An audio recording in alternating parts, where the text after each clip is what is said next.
Good morning. My name is Janine McGowan. This is my Flosstube where I talk about cross stitch. And thank you for joining me today at the end of January 2021. It's hard to believe we're already 1 month in, but it's flying by as it always does. It's the busiest time of year for me at both my regular job and the cross stitch job. So it's always a blur of activity for the first 2 or 3 months of the year. But thank you very much for taking time to join me today. And we have lots to cover, lots of fun things. We might hit 20 minutes again, and I think I have a longer than usual puppy video at the end. So if you want to stay tuned for that, there's plenty of wry action today. All right, stitching in action. First thing up, we have 2 lovely ones to show today. The first is Huckleberry Farm, which Debbie Boudreau stitched on 32 count fawn linen from Picture This Plus using the DMC threads. I think it came out beautifully. Debbie just started it right after market last year and finished it up. Can't wait to see it fully framed, but I just love the way it came out on that fawn fabric. So wonderful choice, Debbie, and thank you for sharing with us. The next is Halloween Parade. I love the fabric on this one. This is from Sarah A, and she stitched it on ancient Belfast linen from Picture This Plus. That fabric just makes it for me. I think it's so fun. She also changed the eyes of the little cat up in the tree wearing the peacock costume so that it looks like her cat's eyes, 2 different colors. So I love that personalization as well. Thank you very much, Sarah, for sharing that. All right, on to what I'm stitching and plans. I'm going to actually discuss my little bit of personal stitching in the Stash Spotlight next. So I'm skipping on, since I've been mostly working on models that I can't show, to show 2 models which are going to the upcoming Needlework Expo, and I'll talk a little bit more about that at the end. But for today, the first one is another in the Language of Flowers series that I've worked on before. And this one is for spring. The Language of Flowers definition, or one of the many, for the narcissus is "the sun shines when I'm with you," and I thought that made a lovely sentiment. So here we go. Again, it's a little floppy because it's slightly underfilled so as to be easy to photograph, but this one is charted in all NPS silks, Gloriana, Thread Gatherer, and Dinky Dyes. And I really enjoyed stitching it. It's on lovely 40 count Cyprus linen from Fiber On A Whim. Get my notes here so I can take a look. It's trimmed with Algae chenille and blue Fescue velveteen, both from Lady Creates. Those were fun. There is one thing to mention. I mean, obviously do all of your own changes all the time. I used NPS 474 for the center of these big daffodils up here, and I didn't use it anywhere else. I was originally going to use it on these smaller flowers down here, but it was just too bright. So I do have 2 different colors for here and here. I was trying to keep it to as few number of colors as possible, but that was one that I ended up subbing. But then, of course, as always, do your own thing. So here it is. I'll try and get it to lie flatter and maybe put up a proper picture in the corner so you can really get a good look at it. But there's that one, the Language of Flowers Spring. Next one to discuss is another of the Tudor menagerie, I'm calling them. This one, again, was originally designed for the Tudor Sampler Guild as part of their 20th anniversary and is now generally available. So this is Tudor Swans. There we go, get a good look at that. We've got the Tudor roses there, the 2 swans.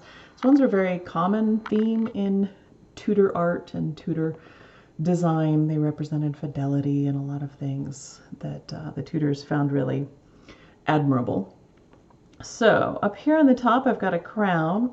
Initially, I had designed this with different colors of Smyrna crosses, and then when I switched to doing it for general release, I made them all gold, and I think it gives a kind of encrusted, lavish, opulent Tudor feeling, but certainly you could swap some of those out for different colors and give a totally different effect. We've got the swans and the Tudor roses. I actually was really proud of myself because I sewed the lace on so that it was, frankly, nearly perfect. The best I've ever done so far. practice making perfect as always, and I almost wasn't going to put anything on top of it, but I did end up putting this chenille in front because it felt a little bit like fur. And usually Lois from Lady Dot taught me when you apply the chenille, you rotate it a little bit so that it gives like a fluffy circular effect. This I kept as flat as I could because it did look a little bit more like cut fur that way. So that was a Tudor effect, and I was proud of myself for increasing my skills. The border on this one was inspired by the ceiling of a chapel at Hampton Court Palace. So that was kind of where the whole design started. It's a ceiling with stars all over it, and then everything else flowed from there. So this one, get my notes, is also stitched in silks, but with a DMC conversion. This is on 40 count Mallow linen from Zweigart, and it's trimmed with Nilla lace and vanilla chenille from Lady Dot, backed with cucumber velveteen, also from Lady Dot. I love that shade. So if I can get a little bit of a proper view, there you go. So that's Tudor Swan, and that one again is coming to Needlework Expo. So if you're interested, talk to your shop.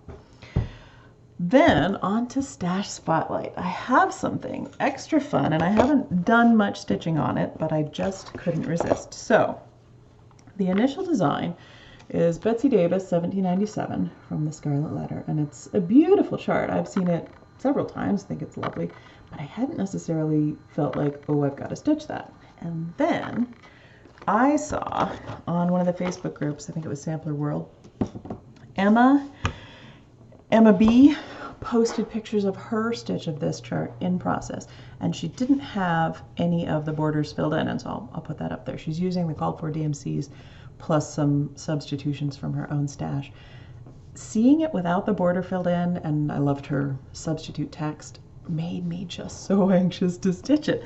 So I pulled it out, and I did actually start stitching it. I've got this on Slate 40 count linen from Fiber On A Whim. Have to get really close here because I don't know if you can see, these flowers all along the border are all in queen stitches. And it's hard to tell. I only have 40 count linen on hand, so it's a little tight to do queen stitches on that. The original is done on 25 count, and so, but you know, it's meditative, it's good for me, and it really pushes me. I will tell you, this chart is old, 1989, and I think it predates some of the software that we used, because the chart itself, I'm just gonna, show a little bit here, nothing important, but it's hand drawn. So it's a little intimidating at first. There are lots of specialty stitches, and I'm used to having the very clear, you count over 4 here, and this is a lot of, off the cuff. You get an idea of what you're meant to do, and then you just go do it. And I think they make a very good job in the chart of telling you, A, how to do the specialty stitches, very good instructions, and B, how to sort of approach it the way that the original stitcher would have, where here is the layout, the bulge style with that border of the queen stitch flowers and the different columns. And then also here are the guidelines, and you just sort of start and then adjust as you need to go through there. So it's pushing me to do more specialty stitches, which I don't usually do a lot of, and it's a challenge to approach it that way, but it kind of connects me to another needleworker in the way that she would have done it. So it's been lots of fun. Again, Betsy Davis 1787, so I'm really enjoying that. And that's my stash spotlight and my personal stitching this time. On to the world around. This week I chose the bald eagle, not because of any recent presidential transitions, but because they just completed the annual count of bald eagles at Lake Tahoe, which is very close to where I live. Bald eagles love the setup up there. They have tall pine trees near the water so they can do their hunting and fishing. And I remember when I was in grade school, they used to pile us all on a bus in Montana, and we would drive for hours and hours to go up to, I think it was Yellowstone. I don't remember. I was pretty young. But you'd go and you'd pile out, and they had one of those areas where the trout were coming through, and so it was bears and eagles there just doing their thing, and we got to see the bald eagles. And here, I could literally just go to lunch and see some around. So that's kind of fun. But the big news, just completed the bald eagle count at Lake Tahoe, and they counted 42 eagles, which is by far the most they've ever counted. That was on January 8th. They've been tracking them since 1979 up at Lake Tahoe, at which point they only counted 2 in 1979 and I think 0 the following year. So a big year prior to now has been in the 20s. So this was a big jump. I have pictures from Nancy, the local photographer, who lets me showcase some of her great art shots, and all of her info is going to be in there. But yeah, pretty cool to see bald eagles. All right, questions from viewers. Now, I didn't have any questions from you this time, so I'm going to pose one, and that is, what is your most useful winter tool, accessory, whatever it is? I have 2 things that I didn't really use before we lived here, but have appreciated having so very much. And one is my rubber boots, because I don't have any shoes otherwise that can let you walk through the snow. And the other is my ergonomic, lightweight snow shovel. We don't use it very often, but boy, when you need it, there is nothing like the perfect tool that makes a job that can be pretty hard a little bit easier. So those are my 2 gotta have ems for the winter here in Nevada. How about you? I'd love to hear what you use, and if you're in the southern hemisphere, your winter tools are going to be totally different. Sunscreen and umbrellas and things like that. But anyway, tell me what you've got, and there might be something that you share that someone else finds out they really need. Best thing this week, snow. We actually got a lot of snow recently, and the weather here in Reno is a little unusual. I mean, weather everywhere is very complex and can be unusual, but particularly here in Reno, it's more granular than other places I've lived. Because of all the mountains, pockets of weather can be very small. And so, for example, this past week on Monday, we at our house had 8 inches of snow. A couple miles away, Robert's parents had 2 inches of snow. So it just depends. If you happen to be under the lake effect snowfall, you get tons. If not, you get nothing or very little. And later in the week, when the rest of Reno and everyone else was getting lots of snow, we got some drizzle, and Rye was very unhappy. She likes fresh powder. High standards, that girl. All right, so we'll get some good puppy video of Rye in the snow later because she had a ball. On to the giveaway. Last week's giveaway was 1 Stag a Leaping from Carriage House Samplings, a very fun winter pattern. I'm going to show that here. And again, with the 2 different fabric options that she's got. The winner of that one, using the word leap, and once again, props to everyone for their great use of leap in the comments. This was won by Mrs. Bobbin Lacer, and I'm going to read her whole comment because I love it. She says, "I love to watch the deer that wintered in our yard leap over the 6-foot fence as though they were not there. If you want the best steak you have ever tasted, take some of the pine you talked about and roast your steak over it on a willow or a hanger over it. The steak will be black, but oh so juicy," and that's that pinyon pine. I would love to try that sometime. "My daughter's Aussie can jump a 6-foot fence because he used to jump high enough to look in our bedroom window, but has never jumped our yard fence that is only 4 feet. A very smart dog, Aussies are. Very smart dogs. He once took her second dog when they got loose, and their combined weight opened the door of a rehab center, and they got to visit all of the people there until one person locked them in the restroom until we could go get them.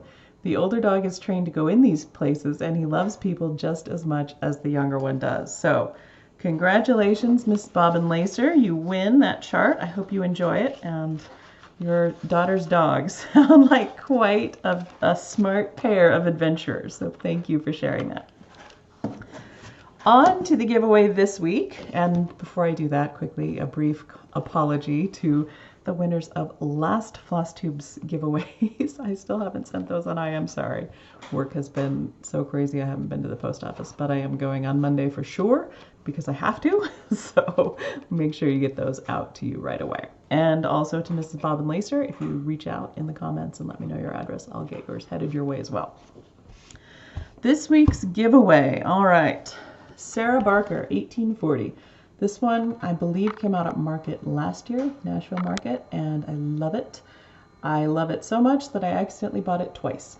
So, not realizing it was on back order in one place, I went and found it somewhere else, and then I got a surprise second copy. So I'm going to send this one to you.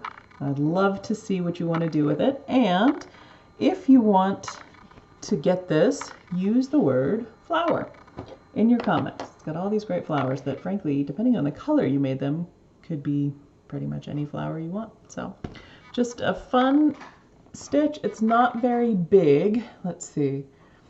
It's big, 224 by 231, but it's not very dense, so it's fairly open, and then there's alphabet and text in here. One of the things I love is this little bit of text, which sadly might be over one, and it says, "The blessings of the Lord maketh rich," and I really like that, especially for now, because I think so many of us during quarantine and during these challenging times have been focusing on not just the things that really matter, that we miss, that we look forward to having again, like time with each other, but also the things that we appreciate more than we did before, maybe because they're worth more when we have more time to focus on them, or for whatever reason. So whatever your blessings are, I hope you can stitch them up, and yeah, use the word flower in this one. You'll get entered to win that, and we will go from there. Hopefully you enjoy it. All right, that is it for me. I have two brief announcements. The first concerns this Winter Blooms, which came out in the Black Needle Society box. A couple of people, very sharp-eyed people, have noticed there was one error in the chart, and it's for this sort of light purple color in the pine cones. There's a different symbol for that on the key than there is on the chart itself. And so if you have that one, you might just make a note. That's DMC 451. In the key, it's listed as a diamond shape with a line in the middle, and in the chart, it's two small diamonds side by side. So apologies for that, and when it comes out for general release next year, I will get it fixed. All right, last thing, a reminder, Needlework Expo is happening at the beginning of March, so all of these new designs that I've been showing will be released there. And if you're interested in any of them, just contact your shop and see if they can get signed up to attend. Hopefully it will be not a substitute for market, but at least something we really enjoy, and a chance to showcase our new designs and connect a little bit more with the shop owners than we usually get to. That's it for me today. So we've got puppy video for about 3.5 minutes at the end. I think we will break 20 minutes then. So if you want to stay for that, enjoy. If not, thank you for joining me, and I will see you in 2 weeks.